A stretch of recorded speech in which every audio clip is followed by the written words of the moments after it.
Olá, meus queridos, que bom estar com vocês de volta aqui na Bíblia Comentada com Rodrigo Silva, esse curso que começou com a ideia de construir um museu de arqueologia, que já está levantando as suas paredes, e está agora continuando em uma forma de levar conteúdo da Sagrada Escritura para você, conteúdo de ponta, conteúdo acadêmico, que alunos de teologia receberiam numa faculdade de teologia regular. E você pode receber aí na sua casa ou em qualquer lugar que você estiver, apenas com o seu telefone celular na mão. Eu espero que você esteja gostando, tudo é preparado com muito carinho. E hoje, no dia em que eu estou gravando essa aula, já somos mais de 15 mil alunos estudando semanalmente a Bíblia aqui no curso A Bíblia Comentada com Rodrigo Silva. Sabe? Se esse número continuar crescendo, eu acho que eu vou até arriscar uma posição ali no livro dos recordes, e você vai nos ajudar com isso. E você também tem a incumbência, você que está adquirindo conhecimento da Bíblia e ao mesmo tempo está ajudando a construir o Museu do NASP, de um dia vir aqui conhecer pessoalmente o sonho que você está ajudando a realizar. Mas, como sempre fazemos, é impossível começar o estudo da Bíblia sem primeiro convidar o autor da Bíblia Sagrada, Deus, para estar conosco, nos iluminando nas páginas desse livro. Então vamos falar agora com o nosso Senhor?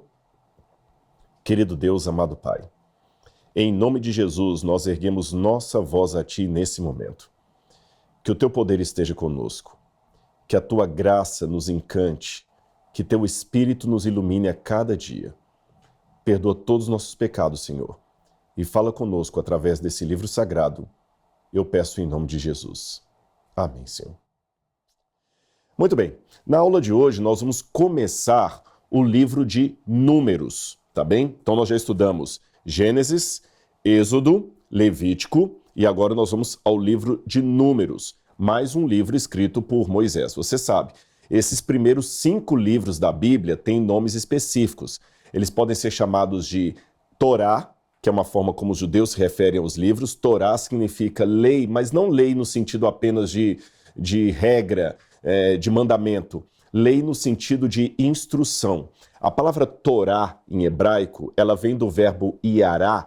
Iará é o verbo de difícil tradução, que significa algo como apontar para o céu para descobrir a vontade de Deus, a determinação de Deus, o mandamento, o comando de Deus, orientar na trilha de um caminho. Tudo isso vem do verbo iará, em hebraico. E desse verbo vem a palavra Torá, que seria uma mistura de norma com instrução.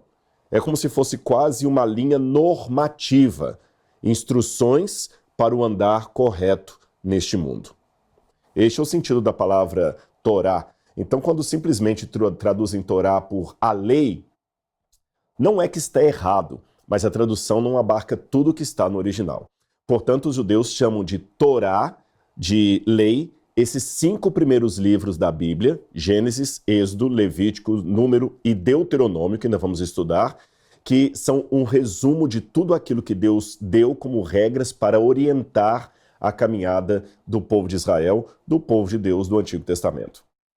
Uma outra forma de chamar os 5 primeiros livros da Bíblia é de Pentateuco. Esta palavra já vem do grego e ela vem por influência helenística sobre os judeus a partir do 3º século a.C. aproximadamente.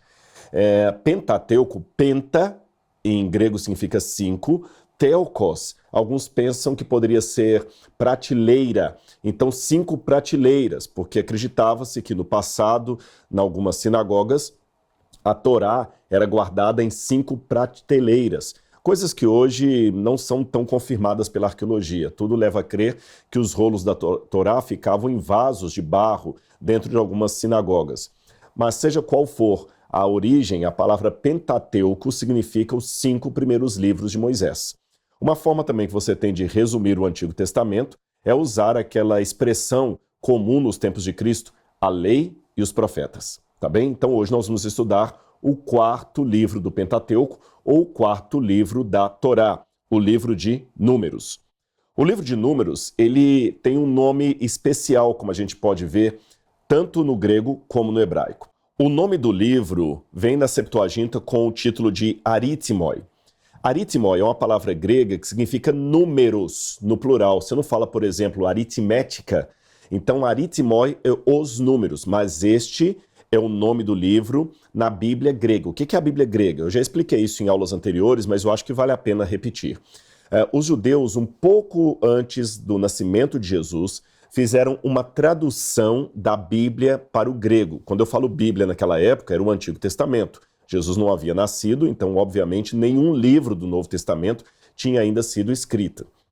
E naquele tempo, a língua franca, a língua falada no mundo inteiro, que hoje é o inglês, era naquela altura o grego.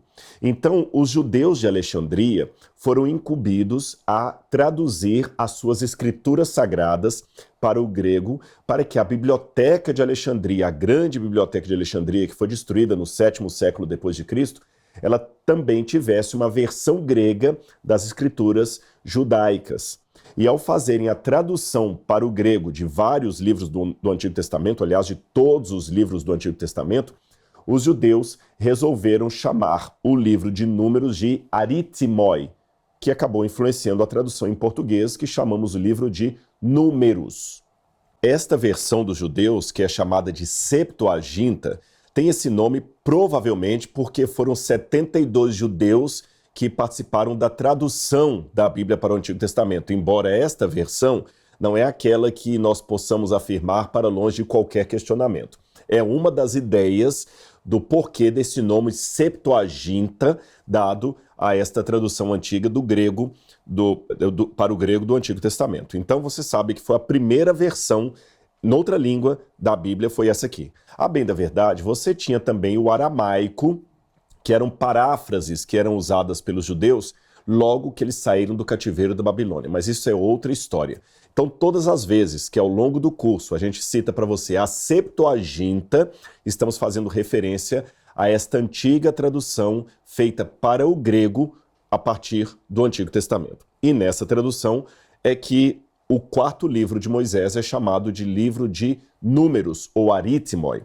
Agora, quando a gente vai para o texto hebraico, aí o nome é diferente. O nome do livro não é Números, é Bemidabar. Bemidabar, se você for traduzir diretamente no hebraico, significa no deserto. Agora, a justificativa para ambos os nomes é a seguinte. Aqueles judeus que preferiram traduzir o nome do livro para Números justificam que o livro trata de um censo do povo de Israel. Por exemplo, quando você vai aqui em Números, capítulo 1, versículos 1 e 2, diz assim: No 2º ano, após a saída dos filhos de Israel do Egito, no 1º dia do 2º mês, o Senhor falou a Moisés no deserto do Sinai, na tenda do encontro, dizendo: Levantem o censo de toda a congregação dos filhos de Israel, segundo as suas famílias. Então esses judeus pegam essa expressão, levantem o censo, expressão que, aliás, é repetida também no capítulo 26 do livro. Quando você vai lá no capítulo 26, você tem novamente aqui, até o título em português diz, o censo de todos os israelitas. Aí no capítulo 26, verso 2 diz, levantem o censo de toda a congregação dos filhos de Israel, da idade de 20 anos para cima.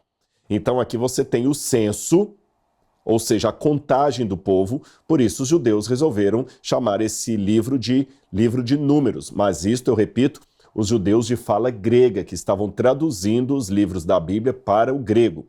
Porém, o nome mais antigo era Bemidabar, no deserto. E por que eles justificam esse nome?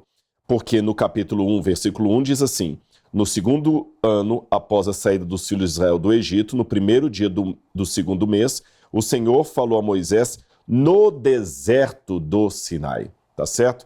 Então o livro aparece aqui como sendo a história, a trajetória de 38 anos de peregrinação do povo no deserto do Sinai. A gente pode comparar isso até com Deuteronômio, capítulo 1, versículo 1, que ainda nós vamos estudar. Mas eu já quero antecipar isso aqui para você. Quando vamos a Deuteronômio, capítulo 1, versículo 1, nós temos isso aqui, ó. Só um segundo, aqui, ó. São estas as palavras que Moisés falou a todo Israel, a leste do Jordão, no deserto, na Araba, diante de Suf, entre Arã, Tofel, Laban, Hazerot e Dizaab. Ou seja, aqui está falando da peregrinação do povo no deserto. É lógico que o livro de Deuteronômio vai ser no período final dessa peregrinação. E o livro de Números vai ser durante 38 anos de peregrinação. Então você sabe, o povo de Israel, desde a saída do Egito até a entrada na terra da promessa, na terra prometida, teve um hiato de 40 anos vagueando pelo deserto. Então, 38 desses 40 anos são narrados no livro de Números. E a parte final, que pega ali 1 ou 2 anos finais, você tem no livro de Deuteronômio. Você tem aí na sua tela agora um mapa de como seria a trajetória do povo de Israel por toda a península do Sinai. Então é importante você ter claro aí qual seria a rota que o povo de Israel seguiu. Então eu vou mostrar na tela para você, porque o mapa é muito didático. Você tem aqui a região do Egito, que está bem aqui atrás, tá bem? O povo de Israel sai do Egito, eles atravessam o Mar Vermelho em alguma parte aqui por cima, e eles começam a descer pelo deserto de Sim, e aqui eles ficam na península do Sinai durante 38 anos, até que finalmente eles começam a ir para a região de Edom, Moabe, e aqui eles atravessam em cima para atingir a terra prometida. Hoje você tem, isso aqui seria Egito, a península do Sinai também pertence ao Egito, Israel, o Israel moderno está aqui, aqui você tem a Jordânia e aqui embaixo você tem a Arábia Saudita. Este mapa, esta parte do mundo, é que faz o recorte de todas as histórias que nós estamos estudando. Agora vamos falar um pouquinho sobre o autor do livro de Deuteronômio. A gente fala comumente que seria Moisés, mas quais são os argumentos que nós temos para dizer que Moisés escreveu o livro de Deuteronômio? Muito bem, o primeiro argumento que nós podemos dar é com relação às declarações sobre a atividade de escrita de Moisés no deserto. Por exemplo, quando a gente vai em Deuteronômio, capítulo 33, versículos 1 e 2, nós encontramos essa informação aqui. Deuteronômio 33, versículo 1 e 2. Diz assim, olha: são estas as caminhadas dos filhos de Israel que saíram da terra do Egito, segundo os seus exércitos, sob as ordens de Moisés e Arão. E o texto continua: Moisés escreveu os lugares de que saíram, caminhada após caminhada, conforme o mandado do Senhor. Então a própria Bíblia fala que Moisés escreveu caminhada após caminhada, todas as paragens do povo. Além dessa passagem, eu tenho também em Êxodo, capítulo 17, versículo 14, a menção de que Moisés tinha uma atividade de escrita enquanto estava ali no deserto.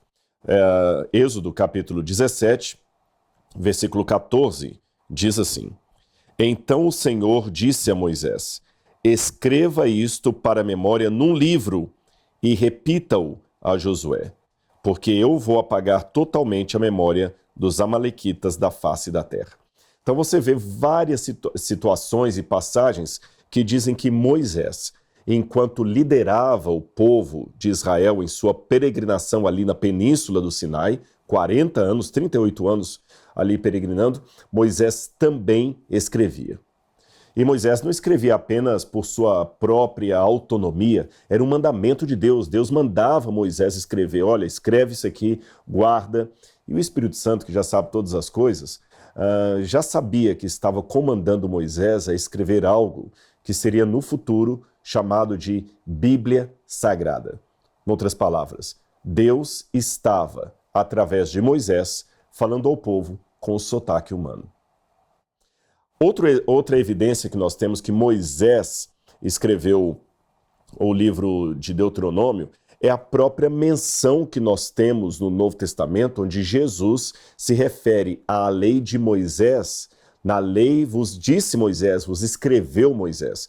Então nós temos Jesus também confirmando que Moisés era o autor do livro de Deuteronômio. Além, é claro, de uma longa, milenária, eu diria, tradição judaica que também afirma a mesma coisa.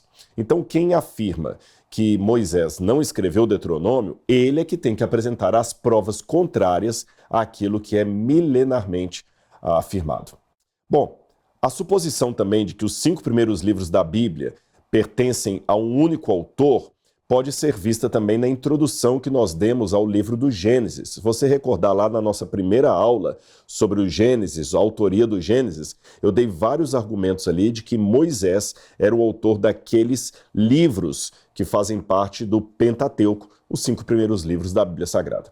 Agora, não é necessário afirmar, contudo, que cada letra de Deuteronômio tenha vindo da pena, da escrita, da caneta de Moisés.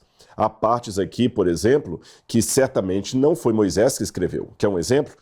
Números capítulo 12, versículo 3. Números capítulo 12, versículo 3 diz assim: Moisés era um homem muito manso, mais do que qualquer outro sobre a terra. Ora, o próprio Moisés escrevendo isto seria uma coisa contrária à sua mansidão, à sua humildade, não é mesmo? Outra parte, dessa vez não de Números, mas de Deuteronômio, que certamente não pode ter sido escrita por Moisés, seria o capítulo 34, onde menciona a morte de Moisés. Logicamente, Moisés não escreveu a sua própria morte, o que aconteceu depois dela fica sem sentido, a menos que acreditemos numa espécie de psicografia, o que não é o caso da Bíblia Sagrada. Agora, calma, como é que a gente concilia a informação de que Moisés é o autor dos livros do Pentateuco, inclusive o livro de Números, com a informação de que algumas partes não foram escritas por Moisés? Bom, leve-se em consideração que naquele tempo, Moisés, em pleno deserto, não tinha uma biblioteca, auxiliares que ele ia escrevendo ali, montando tudo, depois corrigindo e editando. Não, não era assim. O papel era caro, eles não tinham tanto papiro assim. Então Moisés deveria escrever folhas soltas, que foram guardadas, e mais tarde algum editor acabou juntando essas folhas, colocando-as numa ordem e escrevendo pequenos detalhes ali que atualizavam o texto, que faziam ligação entre uma parte e outra. Por exemplo, imagine que Moisés tenha escrito em algumas folhas as regras de como deveria ser o serviço do santuário. E em outras folhas ele escreveu as leis de como deveria se tratar, por exemplo, um escravo fugitivo. Alguém então falou, olha, aqui ele está falando do santuário, aqui ele está falando de escravo. Então vou pegar todas as partes que ele falou sobre o santuário, vou juntar aqui, as partes sobre escravos vou juntar aqui numa outra seção, e para fazer liga, eu vou escrever uma anotação aqui, como se fosse um subtítulo. Estas são as palavras que Moisés escreveu acerca do tratamento com escravos. E depois tudo isso foi juntado e virou Bíblia. Simplesmente assim. Às vezes também esse editor ou editores que vieram depois de Moisés podem também ter colocado alguma atualização no texto. Eu me lembro agora de um exemplo que eu dei para vocês na aula sobre o Gênesis, onde eu falei que quando a Bíblia fala que Abraão saiu de Ur dos Caldeus, na época de Moisés, Ur ainda não era chamada Ur dos Caldeus. Esse título só veio posteriormente. Então alguém, quem sabe para facilitar o entendimento do texto, estava escrevendo lá, Moisés dizendo que Abraão veio de Ur, e o editor colocou Ur dos Caldeus, para facilitar a leitura.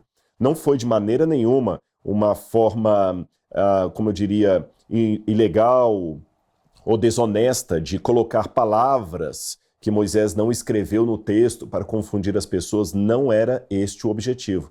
Era apenas uma anotação editorial. Anotação, aliás, que é feita até hoje. Eu já publiquei vários livros e muitas vezes o editor manda de volta para mim o manuscrito que eu havia originalmente feito e ele acrescenta uma coisa, tira outra. É normal um editor fazer isso. Não há nada de desonesto nesse trabalho.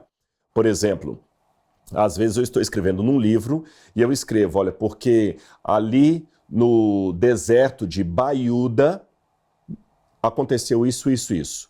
O editor fala assim, Rodrigo, é bom colocar deserto de Baiuda, vírgula, no Sudão, porque muita gente não sabe onde fica Baiuda. Essa sensibilidade do editor em pedir para eu acrescentar a palavra Sudão depois de deserto de Baiuda não foi uma desonestidade do autor, foi apenas uma forma de fazer com que o meu texto ficasse mais claro para quem fosse ler. Então, nesse caso, foi apenas uma anotação editorial. Agora, é claro, o editor pode fazer isso comigo ainda vivo. Agora, se Moisés já houvesse morrido, talvez o editor colocou sem consultar Moisés. Mas quer esse processo de editoração fosse feito com Moisés em vida, o que também é perfeitamente aceitável, perfeitamente plausível, ou após a morte de Moisés, o fato é que o mesmo Espírito Santo que inspirou o profeta a escrever a Bíblia também conduziu os editores no ajuntamento dessa Bíblia. Ficou claro isso para você? Eu apenas abri esse parênteses, essa explicação aqui, porque as pessoas às vezes vinculam o processo de inspiração tão somente ao profeta na hora que ele está escrevendo, mas a inspiração profética, no caso, ela extrapola apenas o exercício da escrita. A inspiração, ela abarca também a preservação do livro sagrado, a junção do livro, a edição dele, e a iluminação, que é dada pelo mesmo Espírito, é o processo de entendimento daquilo que foi escrito pelo profeta. Ou seja, no final das contas, é Deus que acabou conduzindo todo o processo. Você não precisa ficar preocupado. Agora, já que eu falei da autoria de Moisés, vamos falar um pouquinho sobre o conteúdo do livro de Números. Eu já falei com vocês que o livro de Números ele vai ficar gravitando mais naqueles 38 anos que o povo de Israel ficou ali no deserto do Sinai, na Península do Sinai. Números relata a história da jornada de Israel do Monte Sinai às planícies de Moabe, na fronteira de Canaã. Grande parte da sua legislação para o povo e para os sacerdotes é semelhante àquela que nós encontramos no Êxodo, no Levítico e no Deuteronômio. O livro de Números fala também da murmuração, da rebelião do povo de Deus e do seu julgamento subsequente. Aqueles a quem Deus redimiu da escravidão no Egito e com quem fez uma aliança no Monte Sinai, responderam negativamente, com ingratidão, com desobediência, com incredulidade.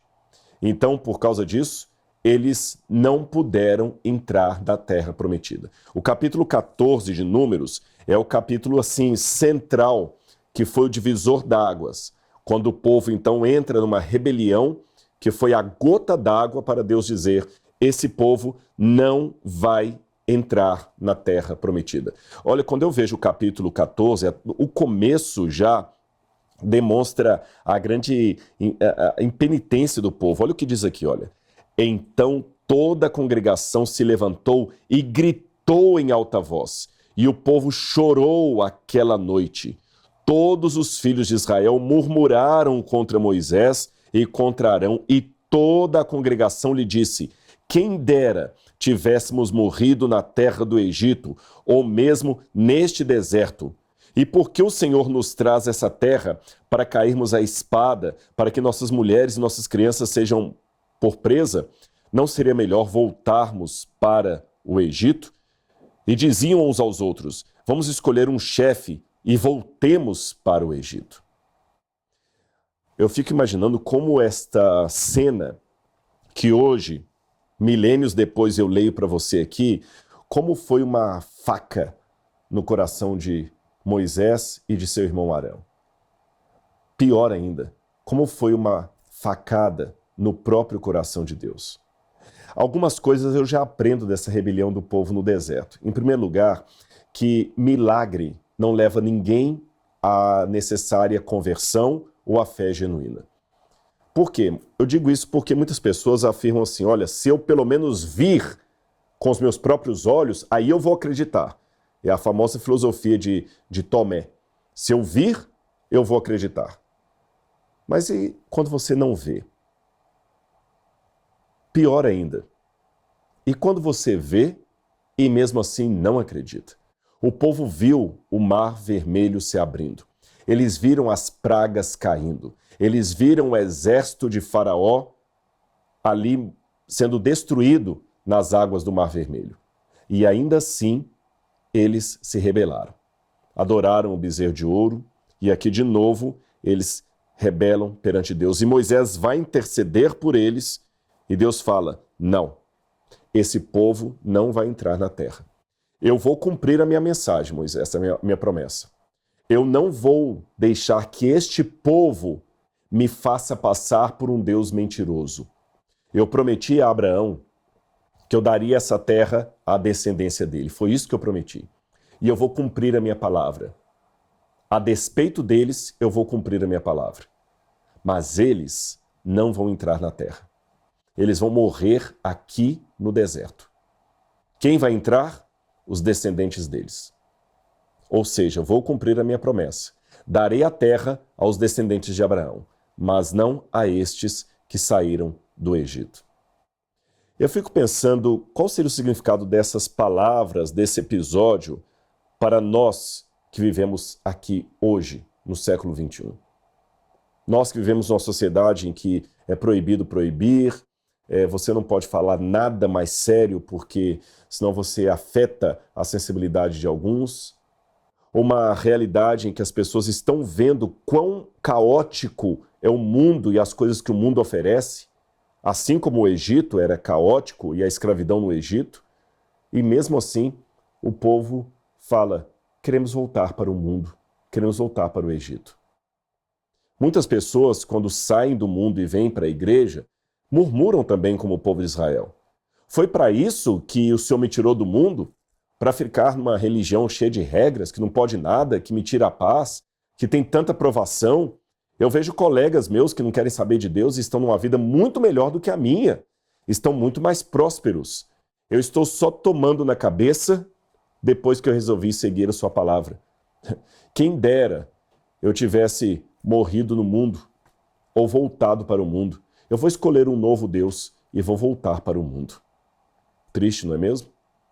Mas de nada adianta eu trazer esse conhecimento para você sobre a Bíblia Sagrada se eu não fizer reflexões sobre o sentido disto para nós que vivemos hoje no século XXI. A comunidade dos redimidos de Israel perdeu a sua parte na terra prometida. Eles foram condenados a viver suas vidas no deserto. Somente os seus filhos desfrutariam do cumprimento da promessa que originalmente havia sido dada a eles. No Novo Testamento há uma referência a essa rebelião. Eu vou ler com vocês Hebreus capítulo 3, versículo 7. A partir do capítulo 3, versículo 7, onde o autor, que muitos pensam que seria o apóstolo Paulo, fez uma análise sobre isso. Ele diz aqui, olha, Hebreus 3, versículo 7.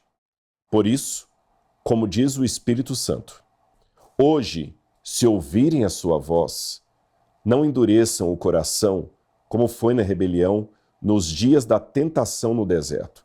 O autor de Hebreus, provavelmente Paulo, estava fazendo referência a esta parte aqui de Números capítulo 14. Como foi na rebelião no dia da tentação no deserto, onde os pais de vocês me tentaram, diz o Senhor, pondo-me à prova e viram as minhas obras durante 40 anos. Por isso me indignei contra esta geração e disse, o coração deles sempre se afasta de mim. Eles não conheceram os meus caminhos. Assim jurei na minha ira, não entrarão no meu descanso. No caso, o descanso da terra prometida, o descanso de Canaã. E hoje, será também que os 40 anos que o povo de Israel passou vagueando pelo deserto não poderiam ser um símbolo também do tempo extra que nós estamos gastando ainda peregrinando neste mundo, sem poder ver a volta de Jesus? Toda vez que eu vejo esse mapa e olho a Península do Sinai, com o povo de Israel por décadas dando voltas e mais voltas na Península do Sinai, eu não deixo de pensar na minha própria condição espiritual hoje.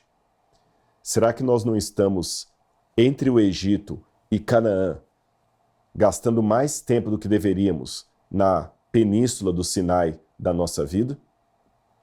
Enfim, por que o povo ficou então 40 anos vagueando pelo deserto, sendo que eles estavam a uma distância de apenas 200 quilômetros de largura para atravessar? Isso mesmo, muitas pessoas se chocam com isso. Eu vou voltar, inclusive, aqui o mapa e você vai se surpreender.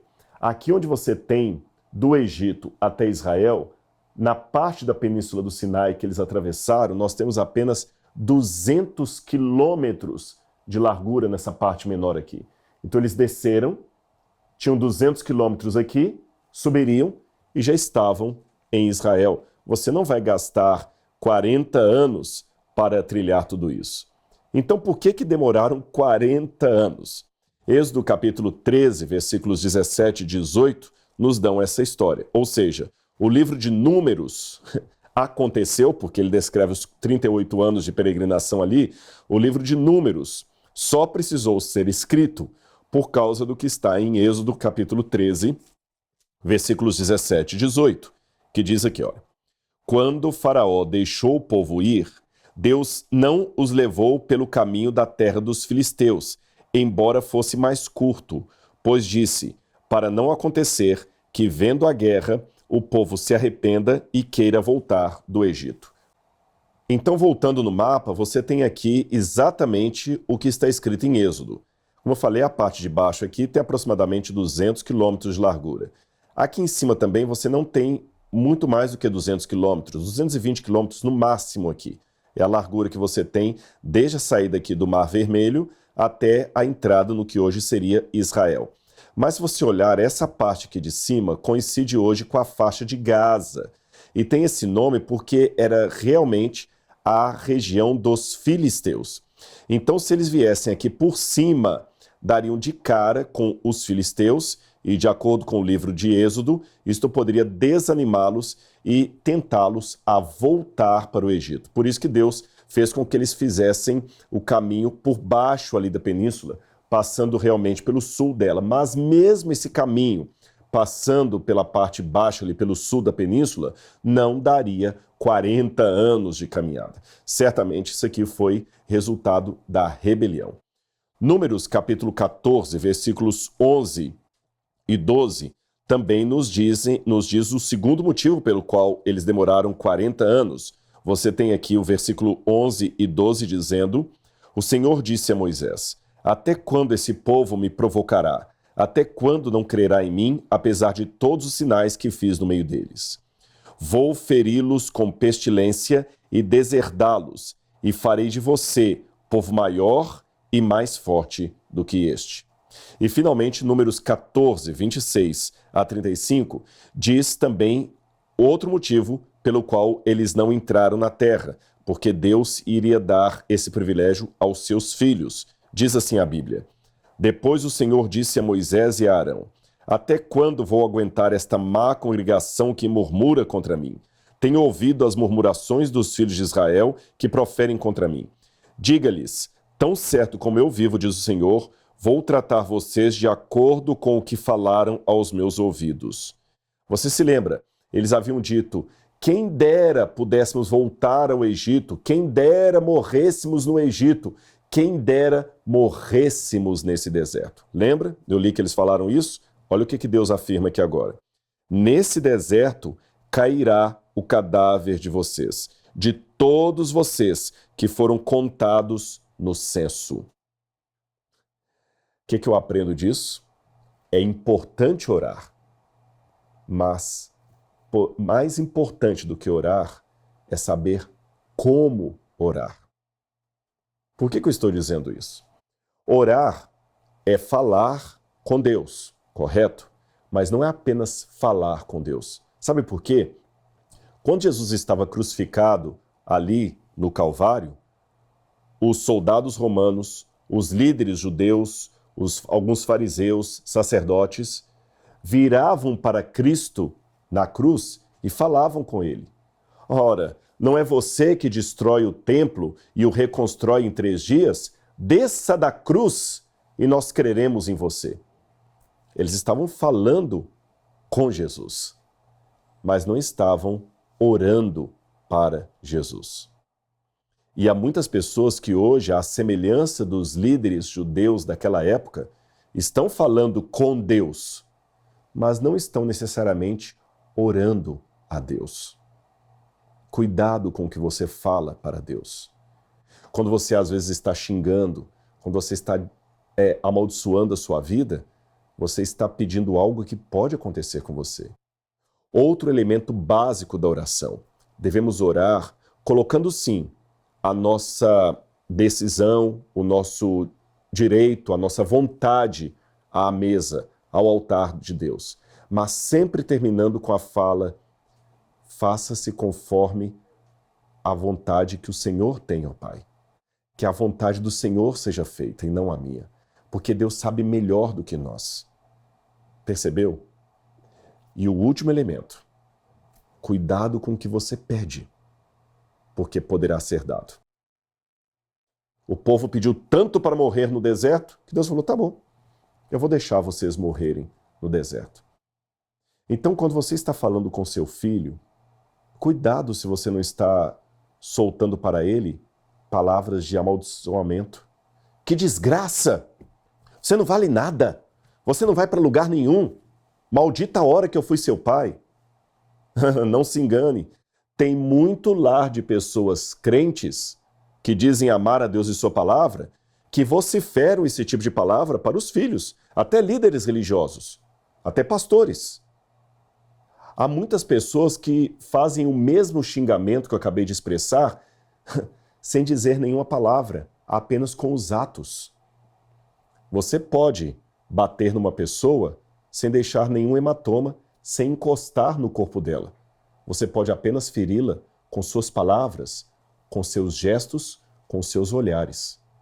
E tome cuidado, porque muitas orações que você não está falando, mas está atuando, são traduzidas em frases para com Deus. Aquele olhar de inveja, mesmo que eu não pronuncie a palavra, tenho inveja de fulano, o meu olhar traduz o que eu estou pensando e não expressei. E isto é anotado perante Deus como uma oração às avessas. Uma oração que ninguém deveria fazer. Uma oração semelhante àquela do povo no deserto. Quem dera pudéssemos morrer aqui. Maldita a hora que isso foi acontecer. Cuidado. Assim como Deus acabou atendendo aquela oração às avessas do povo rebelde no deserto, Deus pode atender o seu pedido. Eles morreram ali, como eles falaram. Lembra também aquela multidão que, durante a crucifixão de Jesus, falou que caia sobre nós e nossos filhos o sangue desse justo? 70 anos depois, Jerusalém foi destruída pelos romanos e o sangue do justo caiu sobre eles e os filhos deles. Você está percebendo a importância de não apenas estudarmos a Bíblia, mas procurarmos entender qual a lição disto para a nossa vida diária hoje? Então, resumindo, a travessia do deserto, que poderia ser algo em torno de 40 ou 50 dias, virou 40 anos, por quê? Primeiro, porque o povo não teve fé, Deus sabia disso, eles não iam enfrentar os filisteus. Segundo, porque o povo entrou em rebeldia. E terceiro, porque o povo pediu para ficar no deserto. Aí o castigo veio. Por isso que eu termino até apontando para que você lê depois com calma o Salmo 95, que reflete de maneira muito triste sobre essa experiência da rebelião do povo no deserto. Olha aqui, o Salmo 95. Venham, cantemos ao Senhor com júbilo. Celebremos o rochedo de nossa salvação. Saiamos ao seu encontro com ações de graça. Vitoriemo-lo com salmos, porque o Senhor é o Deus supremo. E o grande Rei acima de todos os deuses. Nas suas mãos estão as profundezas da terra, e as alturas dos montes lhe pertencem. Dele é o mar, ele o fez, obra de suas mãos os continentes. Venham, adoremos e prostremo-nos, ajoelhemo-nos diante do Senhor que nos criou. Ele é o nosso Deus, e nós somos o povo do seu pasto e ovelhas de sua mão. Hoje, se ouvirem a sua voz, não endureçam o coração como em Meribá, como naquele dia em Massá, no deserto, quando os pais de vocês me tentaram, pondo-me à prova, apesar de terem visto as minhas obras. Durante 40 anos estive irritado com esta geração e disse: este é um povo que gosta de se desviar. Eles não conhecem os meus caminhos. Por isso jurei na minha ira, eles não entrarão no meu descanso. Triste, não é mesmo? Nós estamos cansados desse mundo e eu estou aguardando o repouso de Deus. Eu espero em Cristo Jesus. Estou abrindo o meu coração para vocês. Que eu, Rodrigo, aprenda com a lição do povo de Israel do passado, para não repetir a rebelião deles nos desertos que eu atravesso hoje. E que esse desejo que eu estou expressando no meu coração seja o seu desejo também. Na próxima aula nós vamos continuar estudando um pouco mais sobre a trajetória do povo ali e outros elementos mais que são trazidos a partir da leitura atenta do livro de Números. Então não perca o nosso próximo encontro, nossa próxima aula aqui no curso A Bíblia Comentada com Rodrigo Silva. Um grande abraço e até lá.